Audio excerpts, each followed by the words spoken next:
جنوبی لبنان کے گاؤں ہبری میں میجر سنجیو تتانا توجہ سے اپنے کام میں لگے ہوئے ہیں. وہ یہاں اقوام متحدہ کی بھارتی بٹالین کا حصہ ہیں. لوکل ڈینٹسٹ کی پاپولیشن بہت کم ہے. ان لوگوں کو کافی زیادہ ڈسٹینس پہ جانا پڑتا ہے. سیکنڈلی جو کاسٹ آف ڈینٹل ٹریٹمنٹ ہے وہ بہت زیادہ ہے جو یہاں کا عام آدمی نہیں بیئر کر سکتا. یہی ریزن ہے کہ ہمارے پاس کافی پیشنٹ آتے ہیں اور کافی زیادہ فائدہ ہم لوگوں سے ان کو مل رہا ہے. نزدیک ہی ایک اور گاؤں فردیس میں بھی دور دور تک کوئی ڈاکٹر نہیں.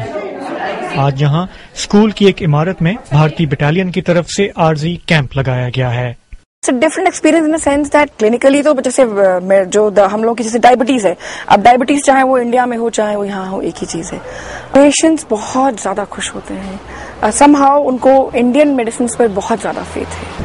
جنوبی لبنان کا یہ علاقہ 18 برس تک اسرائیلی فوجوں کے قبضے میں رہا. پھر 2006 میں حزب اللہ کے ساتھ لڑائی کے دوران اسرائیل نے ان دیہاتوں پر زبردست حملے کیے. 3 برس بعد آج بھی یہاں کہیں کہیں تباہ شدہ مکانوں کی تعمیر کا کام جاری نظر آتا ہے.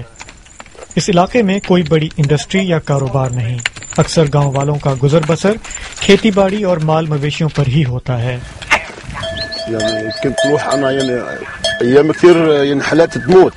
اس پورے علاقے میں جانوروں کا ایک ہی ڈاکٹر ہے اور وہ بھی یہاں سے 22 کلومیٹر دور شہر میں. آئے دن چھوٹی موٹی بیماریوں اور انفیکشن کی وجہ سے میری بکریاں مر جایا کرتی تھیں, لیکن جب سے یونائیٹڈ نیشنز کے ڈاکٹر مدد کو آنا شروع ہوئے ہیں حالات بہتر ہوئے ہیں. اقوام متحدہ کے ان فلاحی کاموں کی مقامی لوگ کافی قدر کرتے ہیں, لیکن ان فوجیوں کا یہاں اصل کام کچھ اور ہے. وہ یہ یقینی بنانا کہ حزب اللہ اور اسرائیل کے درمیان لڑائی کی آگ دوبارہ نہ بھڑک اٹھے. یہ علاقہ شیبا فارمز کا علاقہ ہے. اسٹریٹجکلی یہ بہت ہی اہم جگہ ہے. ایک طرف گولان کی پہاڑیاں ہیں جن کے بارے میں سیریا کہتا ہے کہ ان پر اس کا حق ہے. میرے پیچھے اسرائیل اور اس طرف لیبنان. شیبا فارمز کے اس علاقے میں یہ اقوام متحدہ کی پوسٹ 4-7C ہے, جہاں سے بھارتی بٹالین کے جوان اس طرف اسرائیل اور اس طرف حزب اللہ جیسے گروہوں کی نقل و حرکت پر نظر رکھتے ہیں. جنرلی جہاں بائنوکولر سے اگر ہم آپریشن وغیرہ کرتے ہیں تو اسرائیل کا موومنٹ ہمیں بہت کم ہی نظر آتا ہے.